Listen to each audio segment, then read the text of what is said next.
Kumbinsido pa rin ang Department of Justice na nasa Pilipinas pa rin si Senator Ronald Bato de la Rosa. Pero sa kabila ng ginagawang pagtatago sa batas ng senador, sinabi ng DOJ na hindi nakakailanganin pa ng pamahalaan na maglaan ng reward o pabuya para sa sino mang makapagtuturo sa lokasyon ni Senator de la Rosa.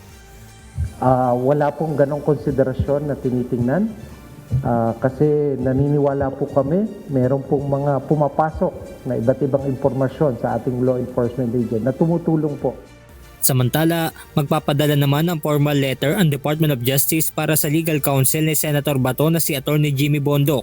Ayon kay Justice Secretary Frederick Bida, ito ay upang hilingin nila kay Atty. Bondoc na ituro ang kinaroroonan ng senador.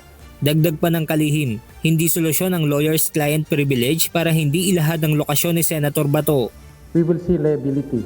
My position is the client lawyer privilege doesn't excuse him being an officer of the court, being a citizen of the Republic of the Philippines covered by the law, doesn't excuse him from cooperating or doesn't excuse him from committing crimes. Sa isang pahayag, sinabi ni Atty. Jimmy Bondoc na sa oras na matanggap niya ang sulat ay nakahandaan niya siyang magbigay ng sagot sa hiling na ito ng DOJ.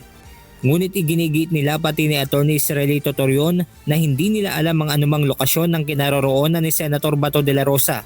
Dagdag pa ng abogado, hindi rin nila naisalamin kung nasaan ngayon ang kanyang kliyente alinsunod sa kanilang legal duties na walang bahid politika. Benedict Samson, humahataw sa balita ngayon.